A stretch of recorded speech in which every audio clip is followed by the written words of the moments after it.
Imagine a place with no laws, where it's always either too hot or too cold, and it smells worse than the inside of your retainer case. Now you may think the place I'm describing is Waffle House, but no, because the place I'm talking about is the school bus. The school bus is one of the wildest places I've ever been, and I've gone Black Friday shopping in Compton, so that's saying something. And I don't mean the school bus is wild in a fun way, I mean that it's wild in a there are no rules here, and we're all just trying to survive until we get to school type of way. Because the school bus was supposed to be simple. You get on, you sit down, and they drive you to school. But this whole idea fell apart for one reason and one reason only, which is the students on the bus. But before we even get into the actual people, let's talk about the experience of getting on the bus. You wake up in the morning absolutely miserable because you only had like 5 hours of sleep. You get ready and then it happens. The school bus pulls up to your house. First thing you notice when you step on that bus, the smell. The smell was impossible to identify, but the best way I could describe it was your dad's underwear after a full day of work. Not that I would know what that smells like. Anyways, the reason this scent was so strong was because the windows were always shut in here. So the body odor of 20 teenagers that were still discovering the concept of a shower was trapped inside this tin box. And this led to the next problem, which was the temperature. This might be a personal thing, but it was always either so hot that the kids next to you are passing out. That's not a joke, by the way. That actually happened when I was on the bus. Or it was so cold, you couldn't feel your fingers by the time your bus got to school. There was never an in-between. And the seats had no comfort to them at all. I'm pretty sure the reason my posture looks like this is because I'd always sit in the bus slouching down just so I could be comfortable. It's like the people who created school buses had a big meeting together and they were just like, okay, how can we make this experience as miserable as possible? Oh, I have an idea. Yeah, chopped guy, what do you have? How about no air conditioning or heating? No air conditioning or heating at 7 a.m.? I love it. Oh, I have one. Yeah, cross-eyed dude, what's up? How about we put windows on the bus, but don't allow the students to open them? Dude, that is evil. I love it. So you've got a smelly bus, a temperature that is always wrong, and seats designed by someone who has never sat down before in their life. And then you fill it with 30 kids, and what happens? I've got a new video topic. Now I lied at the beginning of this video when I said the bus had no rules, because it did have one. And this rule was about where you sat on the bus. Because the bus was split into 3 sections: the front, the middle, and the back. And based on where you sat, everybody on that bus already knew exactly what type of person you were. Let's start at the front. The front of the bus was for one type of person and one type only: the teacher's pet. Because what other reason would you have for wanting to sit as close as possible to the driver? If you sit literally anywhere else on the bus, the driver won't be able to hear what you say or do, which means you could do whatever you want. But here's the thing about front of the bus kids. They didn't just sit there quietly being good. They didn't just sit there because they were homies with the driver and talked about sports or movies with them. No, they had a purpose for sitting up there, and that purpose was to be the lookout. Now, of course, since the bus driver has to focus on, well, driving, he doesn't have the time to pay attention to every single kid and make sure they're behaving. So the front of the bus kids would take it upon themselves to do this for them. Now you may be wondering, did the driver ask the kids to do this? No, they probably couldn't care less, to be honest. Because I was on a bus one time and the lookout kid tapped the driver on the shoulder and said, "Mr. Roberts, there's kids fighting back there." And because the bus has that big honking mirror at the front of it, I could see the driver's face. And when this kid snitched on the people in the back, the bus driver literally just rolled his eyes as if he was tired of this kid snitching on everyone. The kid would do this over literally anything too. Like, he had the rows of seats memorized. Kids in row 10 are throwing food on the ground. And no, hey, I respect the passion that these front of the bus kids had, but maybe they should have put that passion towards something more useful, like cranking 90s and Fortnite. That's what I was passionate about at the time. Now that I think about it, my passion was pretty useless too, actually. I genuinely felt bad for the front of the bus kids though, because the one on my bus was just trying to behave. He wasn't actually doing anything wrong, but because he'd snitch on other students, some of the people on the bus would mess with him. Like, there were times where he'd get a grape thrown at him and turn around like this.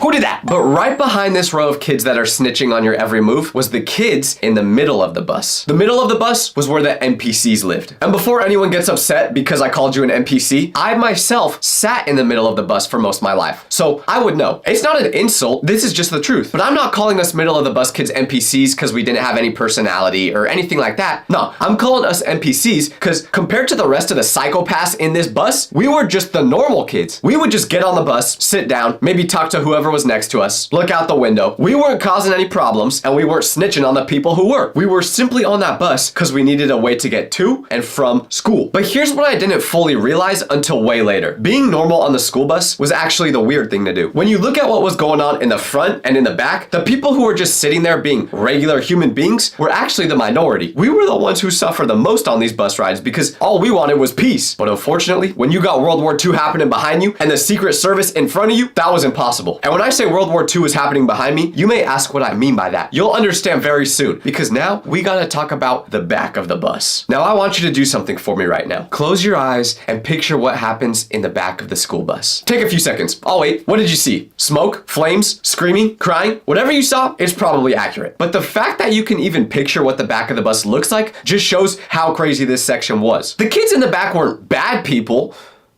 Okay, maybe sometimes they were. That might be a lie. But they just did not think the same as the rest of us. I don't know if there was free caffeine hidden somewhere back there or what, but it was always pure chaos. And you may ask yourself why the back of the bus was so different from everywhere else. And it was simply because this was the furthest point away from the driver. So this basically meant no one had any idea what you were doing or saying. Yeah, sure, the bus driver has mirrors to look back there, but at least in my case, my bus driver had bad eyes, so they probably couldn't even see that far back. Now that I think about it, why was someone with bad eyesight driving a bunch of kids around to school every day? How did he even pass the test? Whatever. Anyways, I know I said I was a middle of the bus kid, but that was when I matured a little bit, because before that point, I myself was a back of the bus kid. And this means I know firsthand what happens back there. I'm talking cooking food, breaking windows, riding on the seats, anything you can imagine, it probably happened. So I have some crazy stories about kids in the back of the bus that you would not believe. So if you're a back of the bus kid watching this, learn from me. Please stop. But here's the thing, splitting the bus into front, middle, and back is really only part of the picture, because inside those sections, there were specific types of people, characters, the same characters that appeared on every bus, in every school, in every city. Let's start with the one who plays music. This person mainly lived in the back section, but their presence affected the entire bus, because although playing music usually isn't a big deal, for some reason, there was always a kid who would play it out loud. Why would they do that, you may ask? That's a great question. This person would hop on the bus at 7 in the morning and they're playing Drip Too Hard by Lil Baby. Don't get me wrong, I like that song, but it's 7 in the morning. Let's listen to that song at lunch. Not now. If you're gonna play anything at this time, play elevator music or something. I always wondered if this person played their music out loud because they didn't care if they were bothering anyone, or if it was because they actually thought other people wanted to hear their music. Newsflash,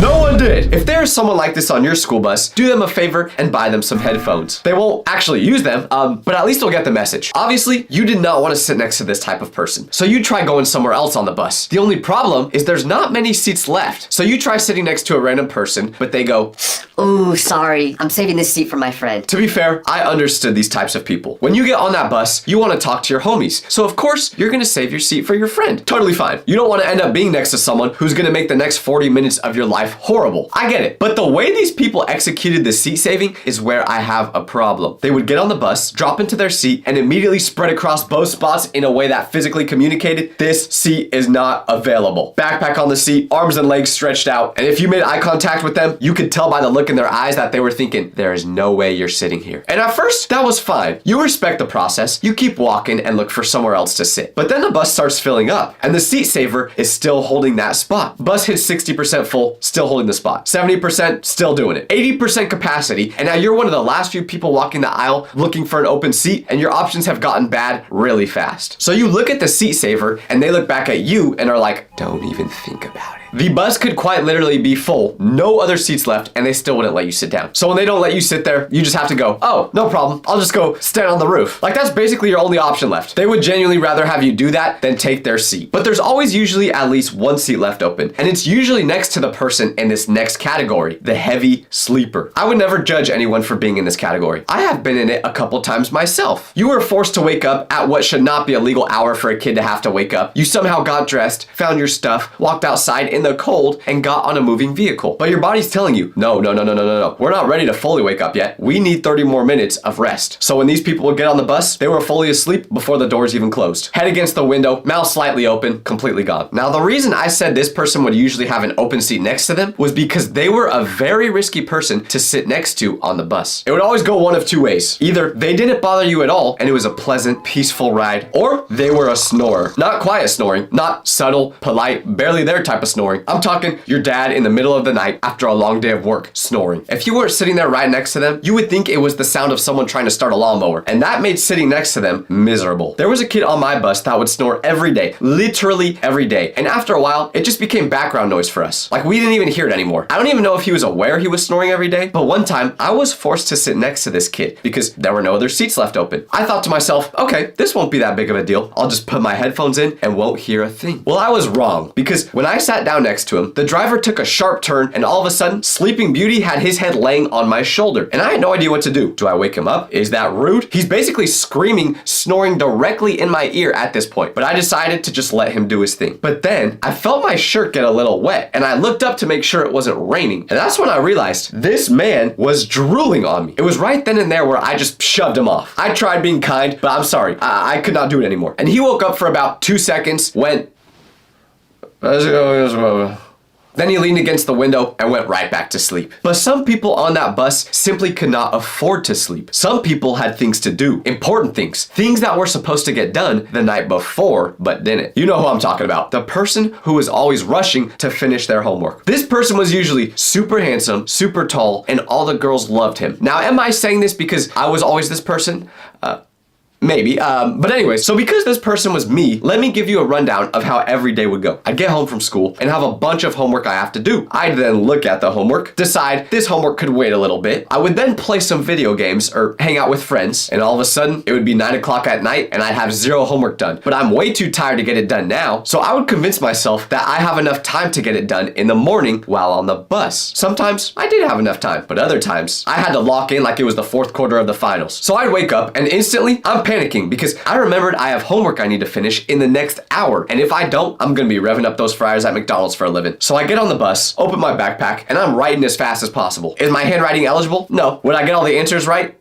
Usually no. But did I finish before we pulled into that school parking lot? Every single time. Because here's the thing about me that I realized back then, and I still believe now. I was not a regular season player. I was a postseason player. I performed better under pressure than I ever did when I had plenty of time. You give me a whole weekend to do something, and I'll do it on Sunday night. You give me a whole weekend to do something, and I probably won't get it done. But if you give me 40 minutes on a school bus, I will exceed expectations. I could not get any work done unless I had a genuine threat of failing the class. So this was already super stressful, but nothing made the homework situation harder than having the person directly behind you kicking your seat the entire ride. The seat kicker was a very interesting type of person, to say the least. I'm trying to talk about them without my face getting red because they usually tended to make me very annoyed. Even just thinking about them right now is making me clench my fist. You can't even blame someone for being a seat kicker. They just don't know any better until they turn 5 years old, because at that point, there's no reason to still be a seat kicker. Who raised you? I don't even know if they're aware they're doing it or not, but every few seconds, you would just feel a thump, and I'm trying to do my homework, but then I lose my train of thought because I just got assaulted. This would happen over and over again. And one day, I got completely fed up with it. I don't know if I woke up on the wrong side of the bed this morning, but one time, I felt my seat get kicked, so I turned around, looked at the guy who did it, and said, Elliot, if you kick the back of my chair again, there will be consequences. I didn't elaborate on what those consequences were, but that made Elliot scared enough to stop doing it. And listen, do I support violence? No. Matter of fact, I probably would have lost if we actually had a fight. But hey, it worked, didn't it? He did stop kicking the back of my seat. So if someone is kicking your seat and they won't stop, just threaten them. Unless it's like a baby kicking the back of your seat, then don't do that. Well, actually, no, don't do that. Now, you would think the school bus needs someone to stop these seat kickers, but unfortunately, that did not exist. But there was one type of person that could have stopped them: the police officer. What? Tyler, you had actual police officers on your bus? No, I'm not saying we had actual police officers. I'm talking about a student, a completely normal student who had at some point decided they were going to dedicate their whole lives to making sure no funny business happened on that school bus. Nobody put them in charge. Nobody asked them to volunteer. They didn't have a badge. They just decided one day that they were the law on the bus. These people were obviously part of the front of the bus group. Unlike every other kid, these students weren't fazed by having to get up at 6:30 in the morning every day, because they came ready with the energy. These kids had an awareness level that was actually kind of impressive if you think about it. They could be sitting anywhere on that bus and they would still know what's happening all around them. Someone in the back starts doing something mildly questionable. The bus officer had already seen it and reported it to the driver. The driver didn't ask for their help, but the thing that's silly about this is, did it actually work? Did the bus become a calmer, more orderly place because of their efforts? Absolutely not. But hey, if it made them feel important, I'm no one to judge. And speaking of people trying to manage a bus full of students, let me take a moment here for the person who was actually in charge of all these kids. The person who showed up every single morning knowing exactly what they were walking into and did it anyways. The bus driver. I will always have so much respect for the bus driver because I need you to actually think about what this job is. You have to wake up early, earlier than the kids, mind you, because you have to actually go get the bus. And let's not act like this thing is easy to drive. A school bus is a vehicle that is roughly the size of a small apartment building. And then you load that vehicle with up to 30 children, some of whom are fine and some of whom will make you never want to have children yourself. And then you have to actually drive through traffic on real streets while noise and chaos is happening constantly around you that you can't fully ignore, but you also can't fully respond to because you're operating a large motor vehicle and you're responsible for these kids' safety. My mom can't even drive if someone is talking to her from the back seat. If you ask her a question while she's driving, she quite literally will not respond. Not because she's trying to be rude, but because if she does respond, that probably means she'll have to take her concentration off the road, and we don't want that to happen. I love my mom, but that is just her trying to deal with one person talking to her while she's driving. So imagine multiplying that by 30 in a vehicle where kids are getting up, fighting, and still getting everyone to school without anything terrible happening. And on top of all that, the driver had to stay on schedule. It wasn't just get the kids there alive. They had to get them there alive and on time. If the bus was late, parents complained. If the bus was early, kids missed it, and parents complained about that too. One day, everything is calm, and then the next day, someone brought soup and a Bluetooth speaker, and the back turned into a full dining experience. Sounds like a tough job, right? Surely, the bus driver must be getting rewarded very well for this. Well, if you count minimum wage as a reward, then I guess. Like, the bus driver did not make enough money for this job. Whatever they were being paid, it wasn't enough. So you may be saying, Hey Tyler, if you think bus drivers deserve more money, why don't you give them some?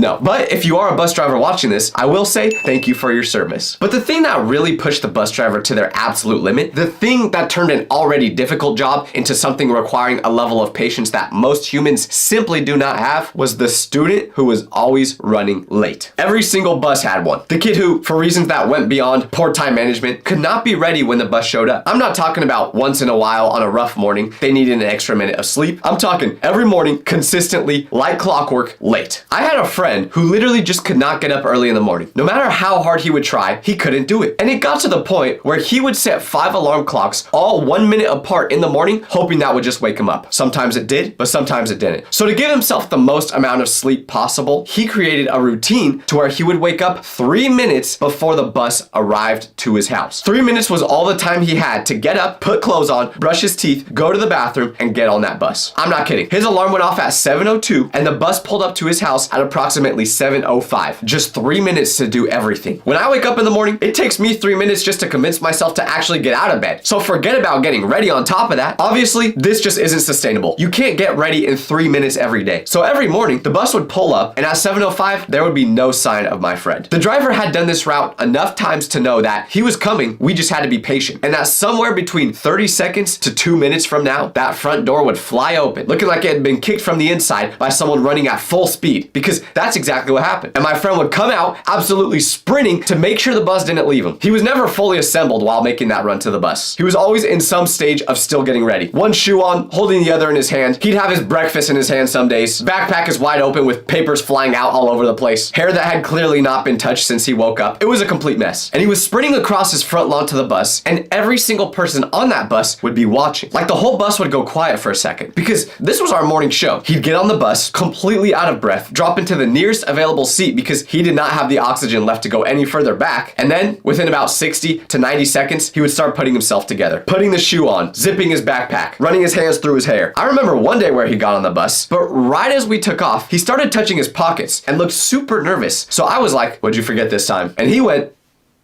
My underwear. "Oh, that's not a big deal. Why are you so panicked about that?" Because how am I going to change in the locker room now with all those people around me? I don't know what he did end up doing that day in the locker room, but knowing him, he probably figured it out. I respected his ability to maximize how much sleep he got every night. If I could have woke up and made the bus 3 minutes before leaving every morning, I would have done the exact same thing. But unfortunately for me, I always had to give myself about 45 minutes to get ready in the morning. Not because I was doing my hair or making sure I looked good. No, it's because I spent the first 30 minutes on the toilet every morning because my body gave me no other choice. Matter of fact, I still do that every morning. I've just accepted it at this point. But the craziest part about all of this is the fact that the school bus driver never crashed. Like, have you ever heard of or seen a school bus crashing? I sure haven't, which is why, once again, I have to give very big respect to school bus drivers, because if it was my mom in control of that bus, this would have happened.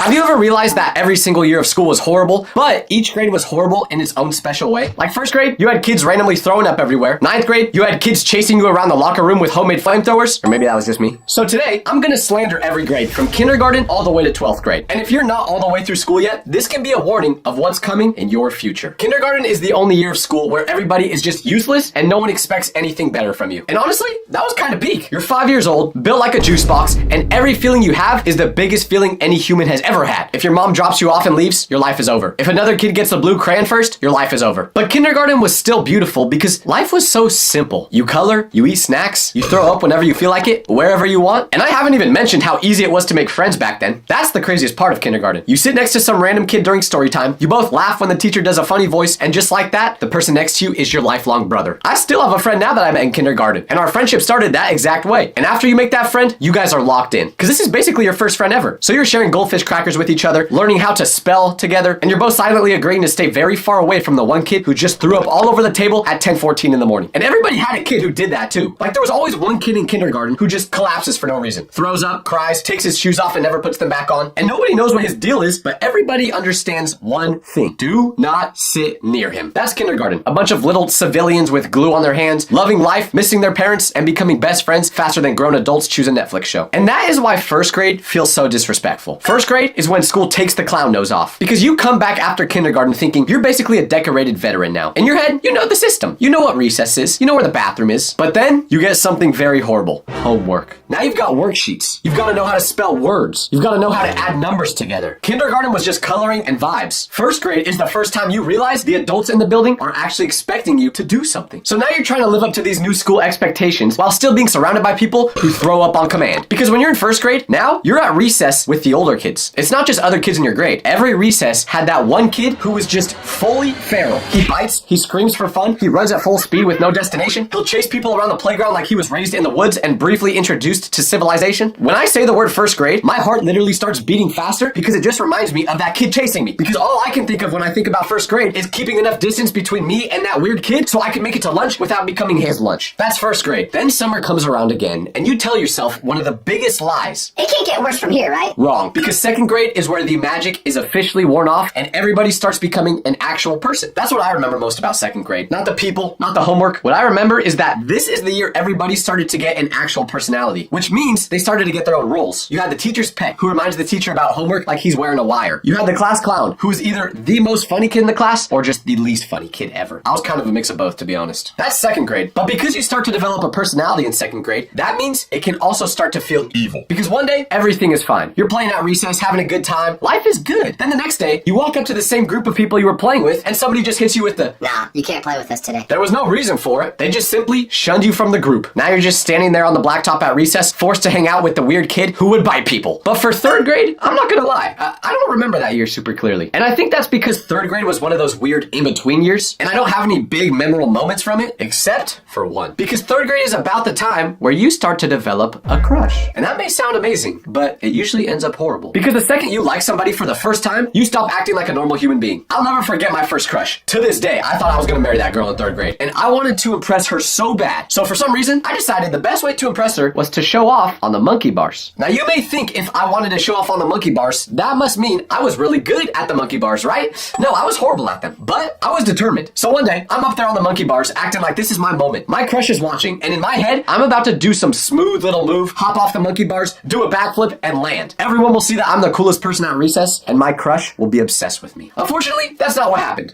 Not even close. What actually happened is I tried to do a flip, but my hand slipped, I folded up weird, and I got the wind knocked out of me when I hit the ground, and I made these weird, disgusting little accordion noises while everybody looked at me. And that was painful.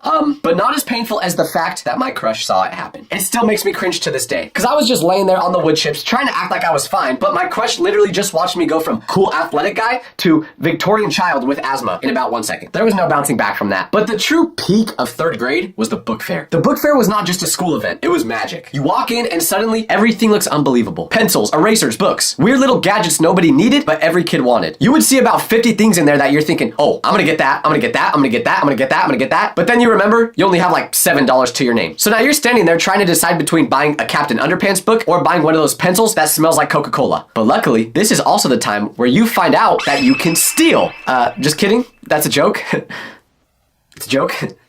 That was third grade for me. Then summer rolls around, and by fourth grade, school starts talking to you like you should already have your life together. Fourth grade is when school stops feeling like a place you go to and starts feeling like something that follows you home. This is where the amount of schoolwork you have just starts getting disrespectful. Like we've learned how to spell, we learned how to do subtraction and addition. So now the homework's starting to get longer, the reading's getting heavier, the projects are getting bigger, and the teachers start talking to you like you're old enough to be held accountable for anything. Matter of fact, we were all still peeing our pants in fourth grade, right? Before fourth grade, if you forgot something, teachers would give you some grace and look at you like a child. Once you get to 4th grade though, they start looking at you like a very disappointing employee. Why is your reading log not signed? I don't know. Maybe because I'm 9 and I spent the summer doing cannonballs into my friend's pool, not reading books. 4th grade was the first time I came home from school and actually felt stressed. That was the first time I actually had to do schoolwork into the nighttime. Nighttime was supposed to be meant for watching Nickelodeon and Disney Channel, not doing math. I remember in 4th grade, I had a project that we were given 8 weeks to do, and I procrastinated it until the very last night. I told my mom about it the day before it was due, and my whole family basically got drafted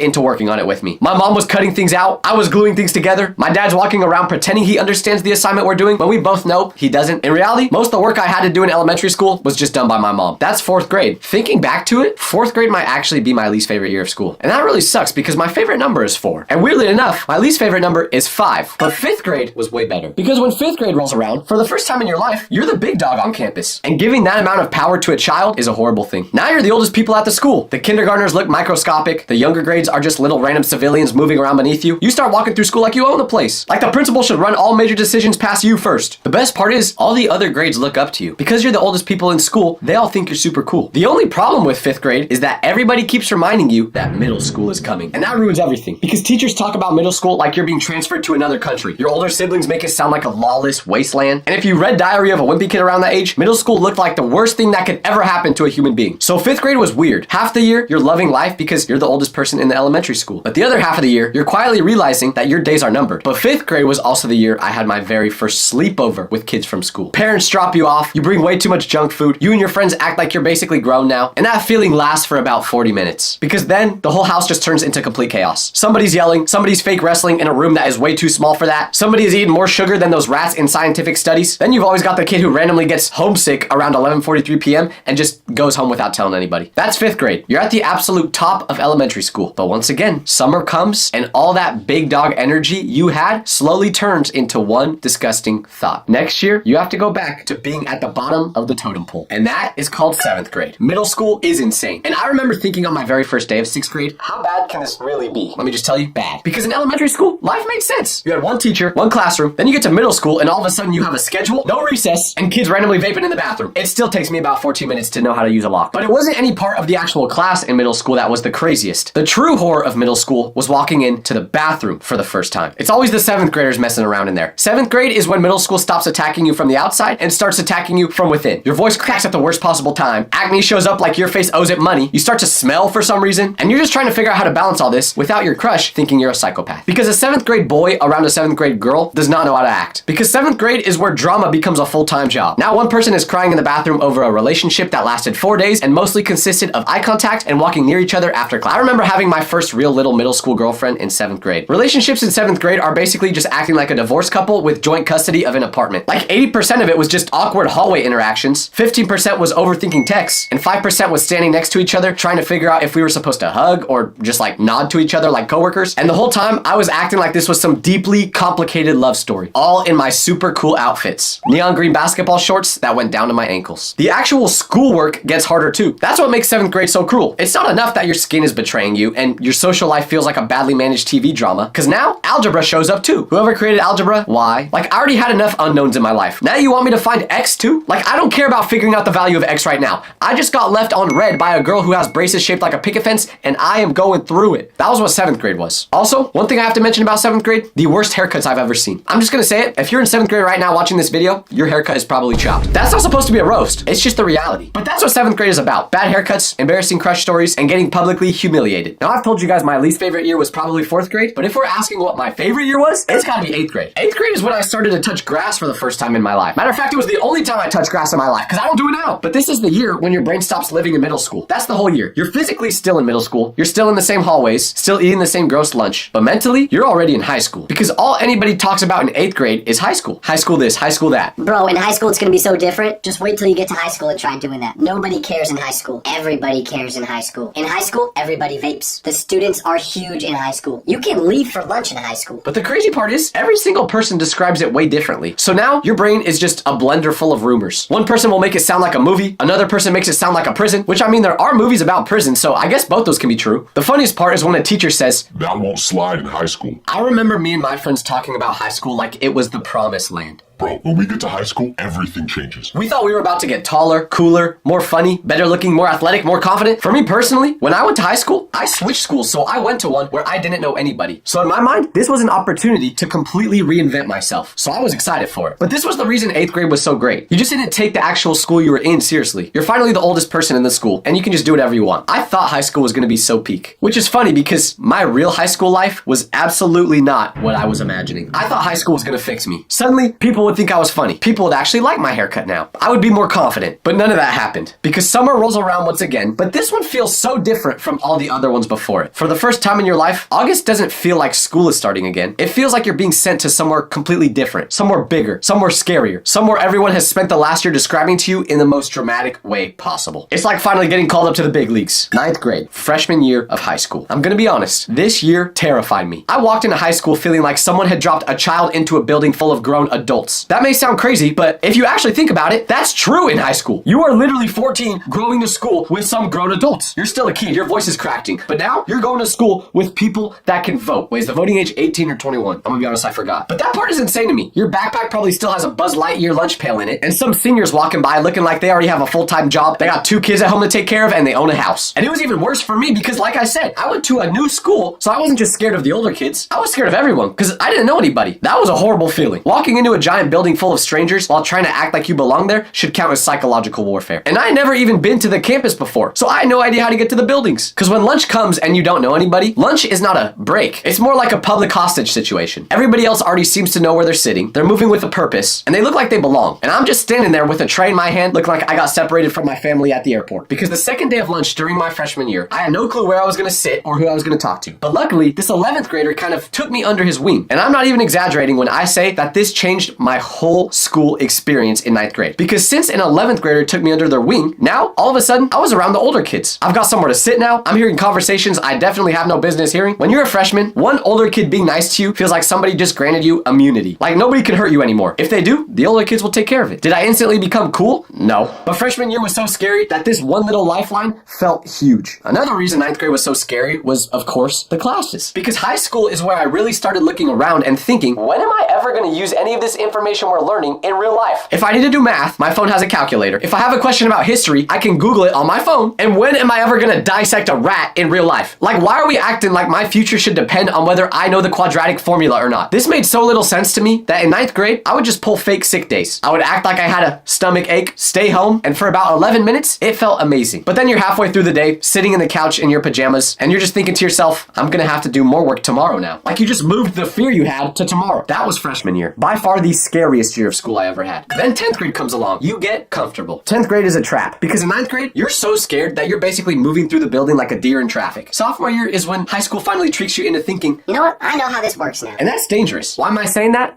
Because I basically took all of 10th grade off. Like I just didn't focus during any of my classes. I got like really bad grades that year. It was basically a vacation year. But I'm just telling you guys this so you don't make the same mistake. Because that was 10th grade for me. It wasn't scary like 9th grade. It wasn't crushing like 11th grade would be. But if we're talking about 10th graders in general and not just me, 10th grade is usually the year where everyone changes drastically. One random guy suddenly gets super into the gym. He's talking about how he's trying to decide whether he should either bulk, cut, or maintain. Like, brother, you're 15. You don't have a driver's license. You don't need to do any of those things. So yeah, don't do the same thing I did in 10th grade. And especially don't try it the next year in 11th grade. Because 11th grade is the World Cup final. It's the Super Bowl. It's the year where everything is to play for. You have to be absolutely locked in for this year. If it goes good, your future will be great. The reason 11th grade is that serious is because this is when you take all the tests the colleges will see. So they'll be looking at your grades from this year. You need to do good. You don't have another choice. But to be honest, if you haven't gotten to this grade yet, don't be too scared because people make it sound way more dramatic than it actually is. I mean, sure, it's way harder than any other grade, and if you don't do good, your life is practically over. But besides that, it's like any other school year. But like, for example, I didn't do the best in my 11th grade year, and look at me now, still living with my parents, and I have no girlfriend.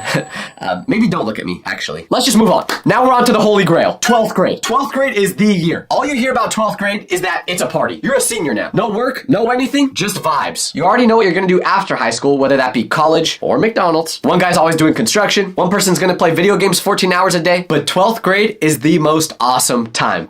Well, at least that's what I've heard about 12th grade. I wouldn't know because for me, 12th grade happened during COVID. So I had to do it online. Do you know how unfair that is? The one good year of school that people talk about, I didn't get to do. My senior year was spent in Zoom, turning cameras off so the teacher couldn't see that that I was in bed, having to raise my hand to ask if I could go to the bathroom in my own house. I'm still not over it, man. It's not fair. It's not fair. You know what? I'm going back to 12th grade. I don't care. No, actually, that's weird. Pause. Wait. Anyways, I'm not mad. But after high school, you have two options. Do you take the blue pill and go to college? Or do you take the red pill and get a job? Hey, can I go to the bathroom? No. Hey, can I go to the bathroom? Yeah, of course. Hey, can I go to the bathroom? You could leave school right now and never come back for all I care. You may be wondering, why did I just show you my incredible acting skills right there? Well, it was to give you examples of the different types of teachers that every school has, including yours. First type of teacher we gotta talk about is one that still gives me goosebumps to this day. You know them, you love them. I'm talking about the baddie teacher. Every school had one. The teacher that made attendance mysteriously hit 100% even during flu season. The one where guys who hadn't raised their hand all year were suddenly volunteering to answer questions. The kids who couldn't even tell you what 2 + 2 was suddenly becoming scholars when this teacher walked into the room. And for me, my baddie teacher was Mrs. Rodriguez in English class. And listen, calling this teacher just a baddie doesn't even do it justice for how beautiful she was. And it wasn't just me that thought this. It was all the guys at our school. And because of that, when we were picking our classes, everyone would try to get in Mrs. Rodriguez's class. Not because of what she was teaching. To be honest, I don't even remember a single thing from that class. It was purely because she was 26 years old and looked like she should have been on a magazine cover instead of teaching us about Shakespeare. So of course, when I found out I got into that class, I was so excited. And the actual dynamic in that classroom was insane. Guys would show up 10 minutes early, which never happened for any other class. Like, I knew kids who were late to literally everything. Like, I'm talking, they were probably even late to their own birth. But when it came to this class, suddenly they discovered the concept of being on time. And whenever the teacher needed help with passing papers out, you know everyone raised their hand. I don't know what everyone's grades in that class were, but they must have been pretty great because I saw the same guys who would sleep through every other period suddenly raising their hands to discuss symbolism in the book To Kill a Mockingbird. Do you even know what that sentence I just said means? Me neither. That's how hard people were trying in this class. But not everyone liked this class. No, because the girls hated it. And I understood why. They had to sit there and watch every single guy in the room be a complete moron trying to impress someone they had zero chance with. My friend Sarah, who was in that class with me, once told us being in this classroom is like going to school with 20 golden retrievers who all just saw the same tennis ball. I didn't understand that at first, but now that I think about it, that was pretty clever. But just imagine how depressing it was when the school year ended and I had to say bye to Mrs. Rodriguez. It felt like getting a divorce. I mean, Mrs. Rodriguez, if you're watching this, I am old enough now, in case you want to go on a date or something.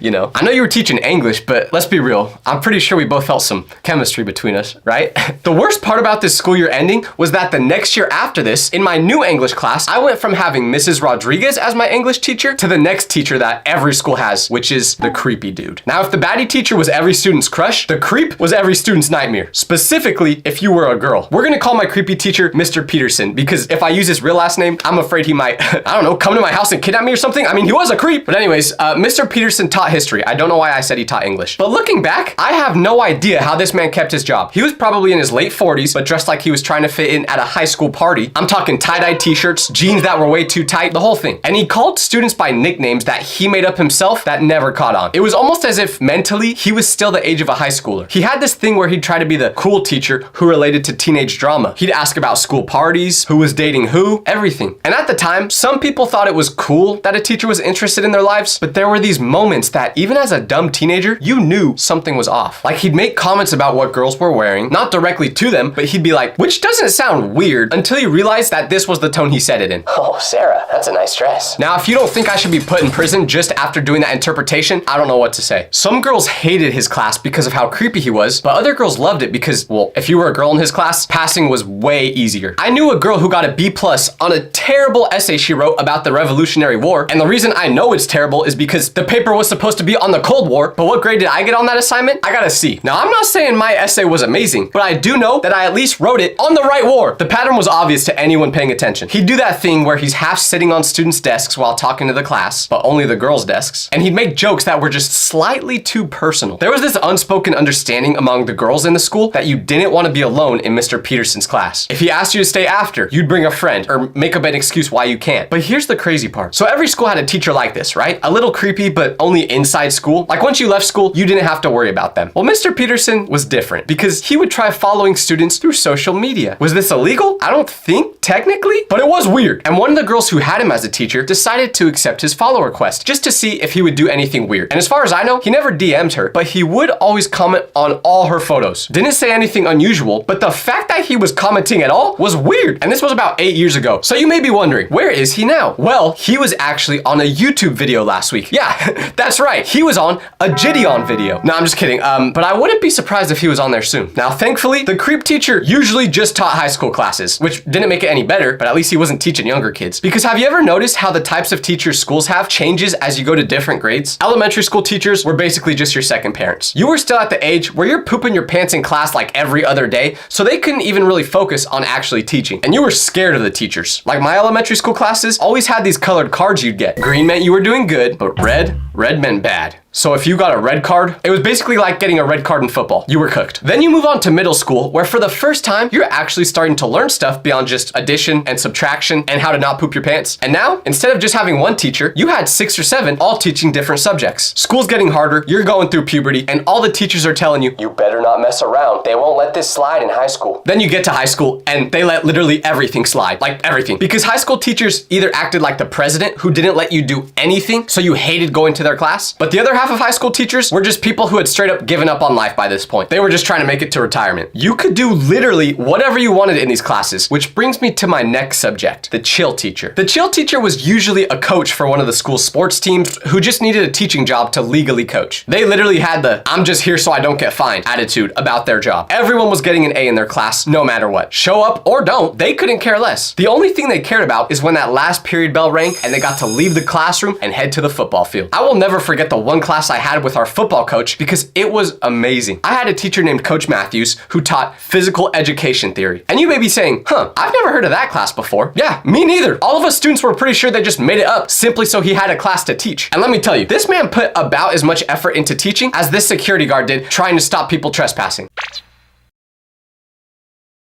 He would do the same thing every day. Put on a documentary about sports and then fall asleep at the desk. I'm not exaggerating about the sleeping thing just to make the story sound better either. He had a full routine. He'd start the video, tell us to take notes on it, then sit down, put his feet up, and within 10 minutes, he was out, completely snoring. We'd have full conversations at normal volume and he would not wake up. His grading system was the most simple thing ever. You either got 100% or 0. That's it. If you showed up, you got the 100. If you were absent or being dumb, you still probably got the 100. I never met anyone in that class who did get a 0, so I don't even know if that ever happened. But it genuinely would have been harder to get a 0 than a 100. You would think at some point the school would step in and be like, hey coach, if you're gonna continue working at this school, we need you to actually teach something, like even just a little bit. But Coach Matthews was so good at coaching the team that as long as they kept winning, the school didn't care one bit about what was going on inside the classrooms. Every day I miss Coach Matthews' class. But if there's one class I really don't miss, it was my 7th grade science class. Because for some reason, there are some teachers out there who wake up in the morning with one thing on their mind, and that is to make sure their students' lives are as miserable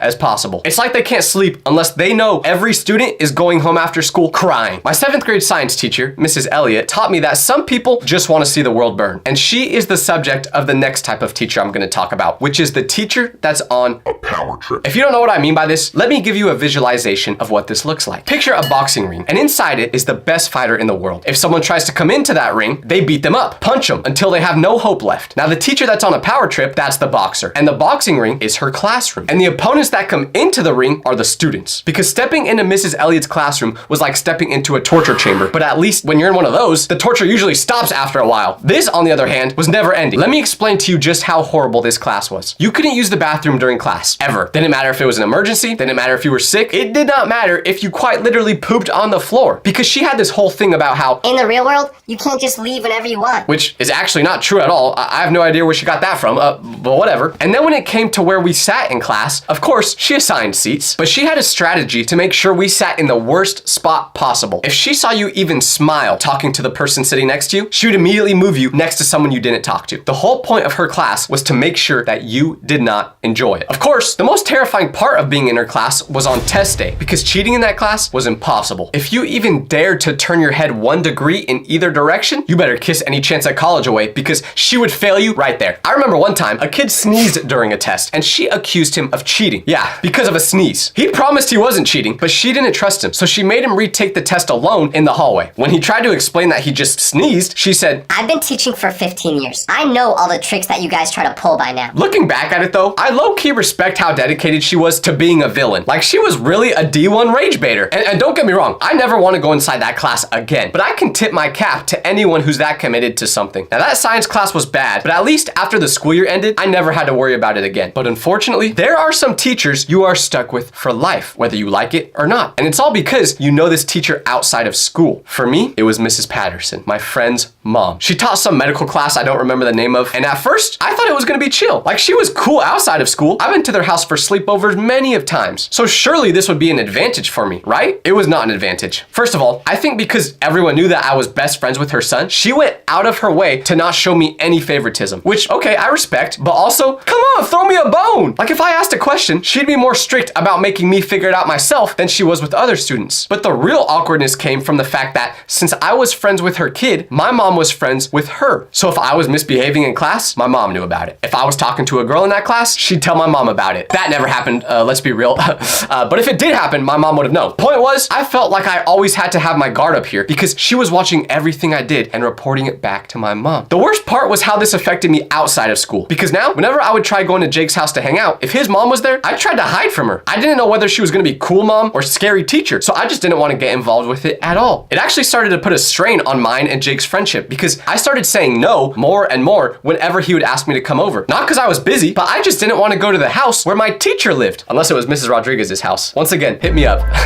I do have to say though, as much as this class made me super uncomfortable, my friend's mom was a pretty good teacher. I got a solid grade in that class if I remember correctly, but I can't say the same about this next type of teacher, which is the one who just straight up sucks at teaching. Not even trying to say this in a mean way. Like, this type of teacher was usually really nice and trying their best. They just had no idea what they were doing. A lot of the time, it would be an old person who was alive for both World War II and Prime Fortnite. So by this time, their brain just could not function anymore. And the question with these teachers is, why don't they just retire? They're already 105 years old. Go travel the world. Enjoy your life. Get out of the classroom for once. Well, the reason they don't retire is because teaching is what gives them purpose. Teaching is what gets them out of bed in the morning. Without teaching, they don't know what to spend their days doing. They simply love teaching. And teachers also get paid like $4 an hour, so they probably just didn't have enough money to retire. But the other part sounds sweeter, so let's just go with that. Now, I had a teacher like this in school named Mrs. Campbell. She taught algebra, but there was only one problem with being in her class. She had no idea how to do algebra. Literally no clue. Talking about her chocolate chip cookie recipe? Yeah, she could do that, but finding the circumference of a right triangle? No chance. She was a lovely person, always positive, always encouraging, but when she tried to explain certain concepts, it was like she was speaking a different language. She'd write something on the board, and her hands were shaking, so you couldn't even really read it, but this is what she would do. So if you multiply 3 times the x variable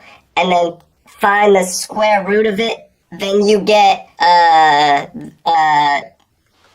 who's hungry? She'd pause, erase what she just wrote, rewrite it slightly differently, then look at the textbook to confirm that she did it right. She never did it right. She'd teach the same concept 5 different ways, and somehow all of them were wrong. I remember spending an entire week on quadratic equations, a concept I didn't even know existed, and by the end of it, I was more confused than when we started. Really think about that. I understood a concept more when I had never heard about it than after she started teaching it to us. But you could never be mad at her because she was so nice. She genuinely cared about whether we were learning. She'd stay after class to help, offer extra credit, and try her best. But unfortunately, her best just kinda sucked. Her class definitely made me dumber, which is pretty impressive for me. But there would be kids who would take advantage of this, because since the teacher was so out of the loop, you could tell her that she made a mistake grading your assignment, and she would just trust you. There were students all the time who would absolutely bomb a test, then go up to her and say she put the scoring wrong, and she would just assume they were telling the truth and change it. Mrs. Campbell, if you're still kicking, which I hope you are, I want you to know we appreciate you, okay? We know you tried your best. It's time to sail into the sunset now. Go to Fiji, go to the Bahamas. Just enjoy yourself, girl. You deserve it. Now, I kind of mentioned that you could manipulate Mrs. Campbell into getting whatever grade you wanted because she didn't know any better, but old people aren't the only type of teachers you can do this to, because there's another type of teacher you just have to feel bad for, and I'm talking about the pushover. The teacher who tried so hard to get respect, but had absolutely none. They didn't run the class, the students did. Kids would be on their phones, talking to each other, going to the bathroom for 30 minutes at a time, and for some reason, the teacher just didn't have the ability to do anything about it. No one feared them at all. I actually cringed being in these classes, because Sure, I like messing around and going on my phone during the whole class too, but seeing the teacher try to correct kids and them just not caring kind of made me feel bad for them. I've been in a class like this before where the teacher was pretty much invisible. Anything he said or did was irrelevant because none of the students cared. There was one time where he was doing a presentation about the Industrial Revolution and this kid was talking, so he went, Garrett, please stop talking while I'm teaching. and Garrett just went, Yeah, so I don't. You're not my boss. Shut up.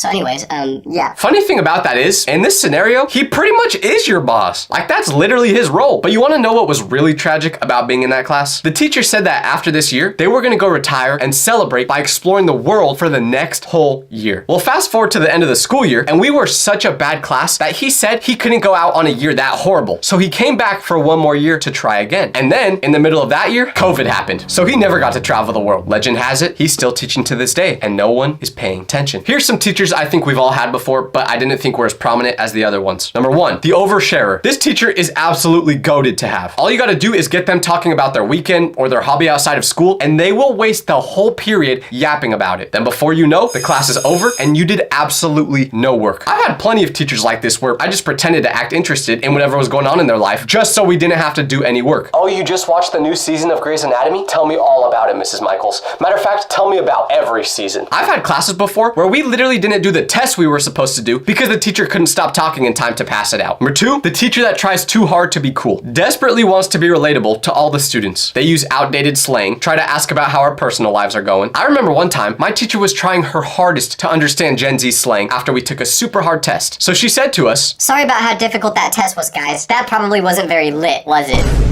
nobody had the heart to tell her that the hairs on the back of our necks just went up out of cringe. Number three, the mystery teacher. You genuinely have no idea what they do outside of school. They appear at 7:55 a.m., teach for 6 hours, then vanish. Search them up on social media, no record of them. You don't know if they have a family, friends, anything. You think one of two things about them. Either they're in witness protection or they're a robot. I prefer my teachers this way because, like I've said before, thinking about the fact that teachers have their own lives out of school just doesn't feel right to me. But there is one flavor of teacher that is the ultimate gamble. You have no idea whether this will be the best class of your life or the worst. And that is because I'm talking about the substitute teacher. Having a sub was like playing Russian roulette. Wait. No, I'm talking about a substitute teacher, not a Subway sandwich, you big back. Jeez. Calling me a big back when you eat like this is crazy. Really? Do you want to go right now, editor? You know what? Let's go. Let's meet in the parking lot. Come on. Okay guys, sorry for that delay. I had to take care of that situation with my editor. But anyways, where was I? Oh yeah, having a substitute teacher could either be the best day of your entire school year or it could end in disaster. There was no in between. The good subs were incredible. You'd walk into class and they'd just be chilling at the desk, scrolling on their phone. Then when the bell rang, they just hand out a worksheet and go, all right guys, finish this by the end of class or don't. I'm not gonna check. And you would just spend the entire class talking with friends, catching up on homework for other classes. But the one thing that you definitely weren't doing was that dang worksheet. Everyone was happy. But then there were the subs who tried to actually teach. Why would you even do that? And this is where things got dangerous because since the sub wasn't your normal teacher, no one respects them. They think they can do whatever they want without any punishment. But let me just tell you right now, that is not true. And I know this because I had a sub for English once and she was trying to teach. But then one person decided to test her limits. He started talking loud, then throwing things and got other people involved. And you could see the moment the sub decided she had enough. She pulled out a piece of paper and started writing. Everyone knew what she was writing. The note. That's right. The worst thing you could possibly see when having a sub. The note is what the sub leaves for the regular teacher to read when they get back. And if it was a good note, awesome. But if it was a bad note, you might as well not even bother showing back up at school. So the sub starts writing names on the note and all of a sudden, everyone wants to become professional scholars. No one's saying a word. I even saw the kid that wouldn't stop yapping 5 seconds ago holding up a quiet sign. I guarantee that's the first time he's ever done that in his life. So the whole class knew we were cooked because when the teacher starts writing names on the note, you have no idea if yours is on it or not. So you just have to wait till the next day. And when that next day came, where our actual teacher came back, she had fury in her eyes. She read the note out loud, basically saying how much we all sucked, and we're all holding our breaths to find out what was in it. And after she finished reading the notes, she announced we were having a pop quiz due at the end of class. Everyone failed, and we deserved it, but it still sucked. So if you have a substitute, just behave because getting your name on that note is not worth it. Or honestly, just don't show up at all if you have a sub. They probably wouldn't even notice anyway. Now, if you'll excuse me, I have some unfinished business I have to take care of with my editor. Let's go. The first day of school can either be the best day ever or the worst day ever. But what if I told you that one year on my first day, I transferred to a completely different school where I didn't know anyone. So I was super nervous and I ended up doing something that day that led to the whole school knowing exactly who I was just by the second day. but not in a good way. And it was all because of what happened in the school bathroom. Let me tell you exactly what I did. So like I said, this was my first day at school where I knew absolutely no one. And for some people, that may sound exciting, but for me, that was my worst nightmare. Because here's the thing about me. I'm not good at meeting new people. I'm always super quiet. And you guys may be like, Tyler, that's a lie. We've seen your videos. You do not stop yapping, which that's true. But I only yap when it's around people I'm comfortable with. So if I'm around someone I've never met before, I'm just gonna be checking the weather in Cupertino the whole time instead of actually interacting with them. Is it the autism in me? Probably. But either way, it's the truth. So when my mom dropped me off for school that morning, I was sweating. The parking lot was buzzing with kids, hugging their friends, catching up about summers, laughing. Meanwhile, I was clutching my backpack straps like they were my life vest. Everyone already seemed to know exactly where they belonged. But me? I was a fish out of water. I didn't even know where the bathrooms were. And trust me, that would be a problem later. I kept trying to tell myself, it'll all be okay. What's the worst that could happen? You're just gonna sit through some classes, go home, and survive. Easy. But deep down, I knew that wasn't true. Because at a new school, your first day decides your reputation. You only get one chance to make a first impression. And I just knew mine was probably gonna be me walking into the janitor's closet on accident, thinking it was a classroom. But what I actually ended up doing that day would be far worse. The fear wasn't just about not having friends yet, it was about being judged. I'm such an overthinker, and the thought of me being the one kid in the hallway who's walking alone while everyone else is in their friend groups terrified me. I wasn't just scared of being alone, I was scared of everyone else noticing that I was alone. So walking through those front doors at my new school felt like going onto a stage for a play where I didn't know any of my lines. Immediately when I walked into that school, every second felt like life or death. Where I stood, how I acted, if I made eye contact or not. It all felt like evidence people would use to decide who I was. Even though, in reality, no one actually cares about that stuff. But my mind always plays tricks on me, so this was all I could think about. And because of this, I ended up making a really dumb decision later that day. The school day already started off horribly because the first bell rang,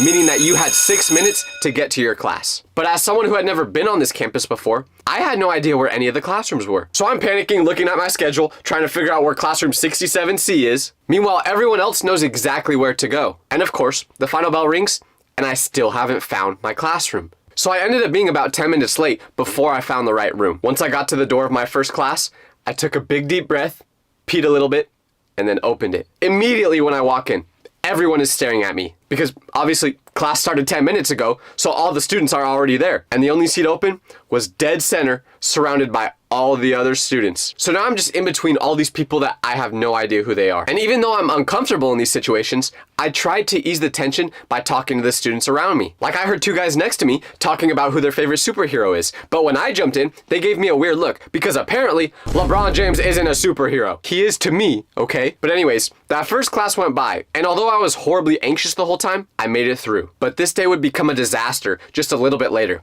Because the worst part wasn't even going to the classes. It was the time in between classes where everyone's hanging out with their friends. That's when you really feel the weight of being alone. Everyone else is walking in packs, catching up, joking around with each other. And then there's me, scoping out the area, tweaking like this. Oh my God, bro. Oh, hell no, man. What the fuck? I was even embarrassing myself when I tried opening my locker for the first time. I twisted the lock left, then right, then left again, but it didn't open. Tried again. Still didn't work. By the third attempt, I could see the guy next to me smirking, and I could tell that he was judging me, so I just barked at him. I was just like this. But during this day, while all of this was happening, there was only one thing I could think about this whole time. Lunch. And no, not because I was just really hungry and wanted to eat, okay? How dare you guys assume that? Although, it is true. But the reason I could not stop thinking about lunch was because I had one super important question. Where was I going to sit? Because in class, at least you can hide. You can pretend to take notes, pretend to be busy, but in the cafeteria, you have to pick a spot. Either sit down at a table by yourself, looking like the dude who has no friends, which I was, or go to a table where other people are sitting and try to make friends with them. But like I said, I don't have friendship riz, so that option seemed too scary. As I sat through my last class before lunch, my stomach was twisting. Not from hunger, but from nerves. Every tick of that clock was bringing me closer to the point where I would have to walk into the cafeteria with my tray in hand and figure out where to go. Then finally, everyone runs out trying to be the first person to lunch. I followed the crowd because I literally did not know where the cafeteria was, and eventually, I arrive inside it. I'm standing at the entrance with my lunch bag, looking out at what feels like a battlefield. Every single table is already claimed with these tight friend groups that have formed over years of going to school with each other. You've got the popular kids. You've got the anime kids who do the Naruto run to get to lunch first. The theater kids doing the cup song with their chocolate milk. Everyone knew exactly where they were going, except for me. So I start walking through the cafeteria, trying to show off my mysterious aura, but inside, I was terribly nervous. Where am I supposed to sit? Every table I pass has friend groups that are already deep in conversation, laughing about jokes that I'm not in on. They're not being mean or anything, but they're not exactly looking around for new people to invite to their table. And why would they? But I'm holding this lunch bag in my hand, realizing how stupid I must look right now, just wandering around like I'm lost. I look like that kid in Walmart at the checkout line when his mom says to wait there while she goes to get something. Do I just walk up to a random table and ask if I can sit down? Terrifying. What if they say no? Or what if they say yes, but then just ignore me the whole time? The panic starts building up in my chest as I imagine everyone looking at the new kid who has no friends. I can picture them whispering to each other about how I'm just standing there looking confused. Maybe some of them are feeling bad for me, which is almost even worse than judging me. So I keep walking around this cafeteria, pretending as if I'm looking for someone I know. But in reality, I'm just trying to buy time to figure out what to do. The longer I stand there, the more obvious it becomes that I'm way too nervous to sit down at any of these tables. But then a brilliant idea hits me. Why am I putting myself through this torture? Why do I have to sit in this cafeteria and show off to everyone that I'm the new kid who has no friends? There has to be somewhere else I can eat where I don't have to deal with all this pressure. I could find a quiet spot somewhere else in the school where I can eat my lunch in peace. No judgment, no stares, just me and my sandwich in a place where I can actually relax. So in my mind, what was the best place to do this? A bathroom.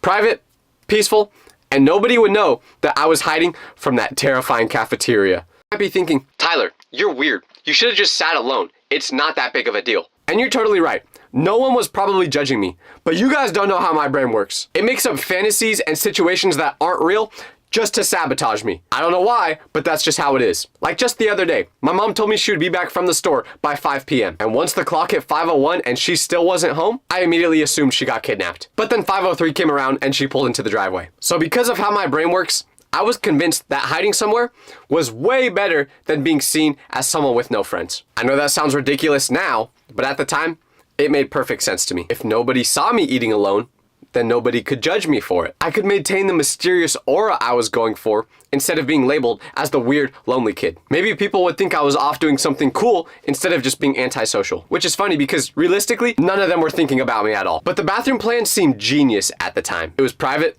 peaceful, and there would be zero judgment from the outside world. I could eat my lunch in complete privacy and then show up to my next class as if I was just hanging out with my friends the whole time. The only downside is you have to eat food while sitting on a toilet. But I can manage. But little did I know, this perfect plan was about to backfire in the worst way possible. Because when I planned to go eat in the bathroom, I knew I couldn't go to the main ones because there would be a bunch of other students in there. I needed to go somewhere that I wouldn't be noticed.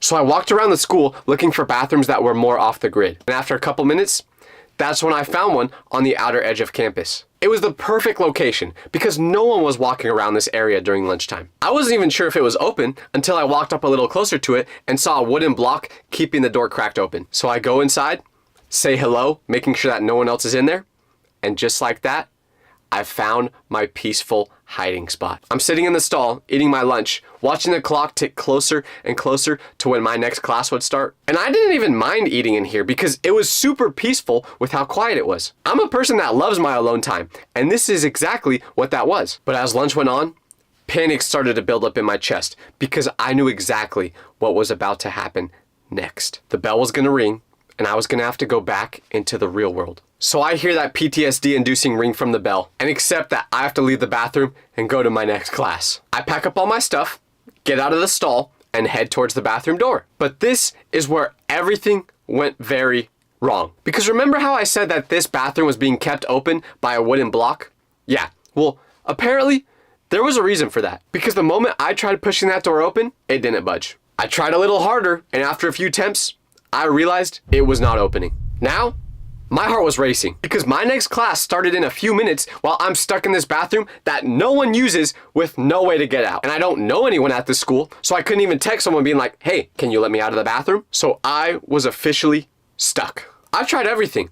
I kicked the door like I was in a karate movie. I rammed it with my shoulder like I was a football player, which hurt me way more than it hurt the door, but nothing worked.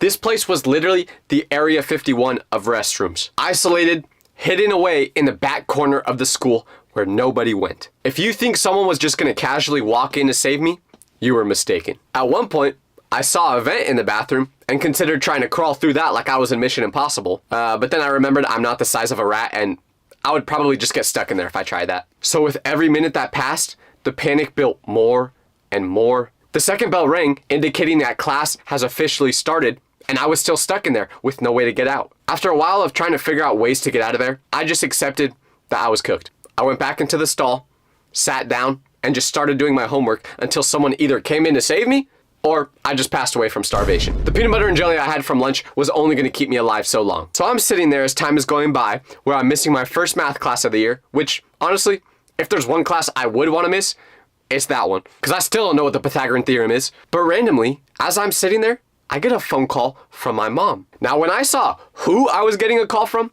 my heart immediately dropped. Because everyone knows if your mom calls you during school hours, something bad happened. Obviously, your mom knows you're in school and doesn't want to get you busted for using your phone while in class. So why in the world would she possibly be calling me at this time? Well, I was about to find out, because I didn't want to answer considering the situation I was in, but I figured if she was calling during a time like this, it had to be important. So I go, "Hello, Mom?" Her voice was instantly mad. "Tyler, where are you right now?" I didn't really know how to answer that without sounding insane, so I just go, at school?" But then she responds with, "Oh, really?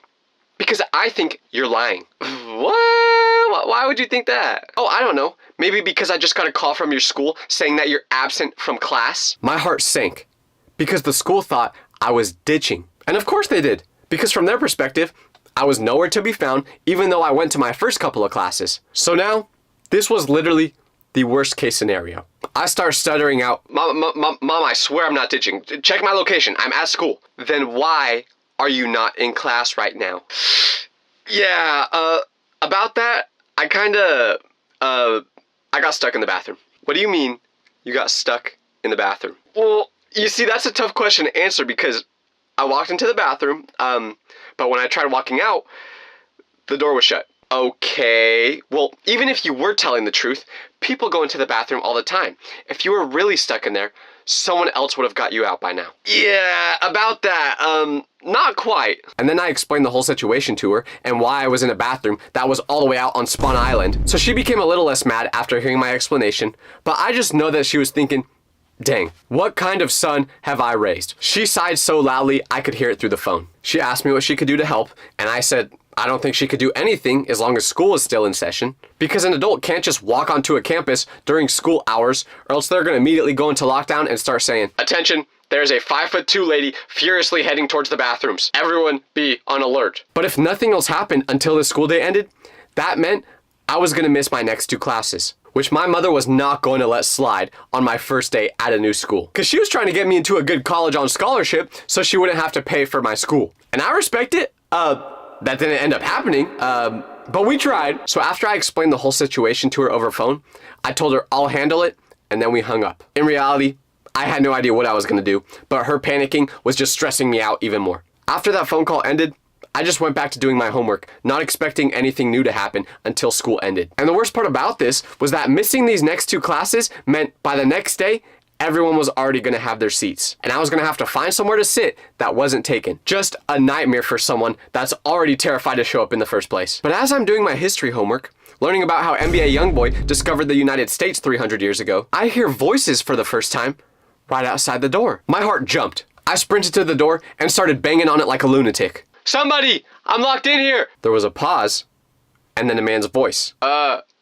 You okay in there?" I had no idea who it was on the outside of that door, but I didn't care. I knew they could help me, so I kept screaming, "Yes, but I'm stuck in here and I can't get out. It's locked from the outside." I don't get a response for a second, and I imagine that the person on the other side just thought I was crazy and walked away. But then, I hear keys jingle, and right after, I hear a click, and the door unlocks. I push that door open like I'm seeing sunlight for the first time after serving a 30-year prison sentence. And who do I see? The janitor. Forget LeBron. This guy was my new superhero. Well, no, LeBron still was, but this guy was added to the list. The janitor looked me up and down with an expression on his face that said, "Why are you even using this bathroom in the first place?" And I just mumbled, thank you. He shook his head and muttered something like, "It's always the first day of school." And you might think the worst of the situation has already happened. I was freed from the bathroom and I can still make it to the other classes. But no, it just got worse because I still had to go back to my class that had now been in session for over half an hour. So I opened the door to my math class. Everyone turns to look at me, and mid-sentence, the teacher goes, "And that is what... Are you Tyler?" "Yes." "Where have you been?" My brain screamed at me, "Do not say you were locked in the bathroom." But my mouth ignored that, and I blurted out, I was locked in the bathroom." And I can feel the regret as I'm saying that sentence because right when I finish talking, I see a bunch of students trying to hold their laughs in. The teacher tells me to just go sit down, but now I can feel all the eyeballs on me. And I ended up making it through that day of school, but by the next day, when I went back, I realized the story had already spread like wildfire. Students from a bunch of other classes were asking me about getting stuck in the bathroom. And I felt like a celebrity getting bombarded by paparazzi with all the questions they were asking me. So remember how I said I wanted to make a good impression on the first day of school? Well, that was it. The first impression the whole school had on me was the kid who got stuck in the bathroom. And honestly, it was horribly embarrassing. But looking back on it now, it actually made a lot of people come up to me and talk to me, which broke the ice. So what am I saying? If you're nervous about going to your first day of school, try getting stuck in the bathroom. It could help you make friends. As wild as this video was, the school confessions my viewers sent in was the most diabolical things I've ever seen. So click right here if you want to see all the confessions.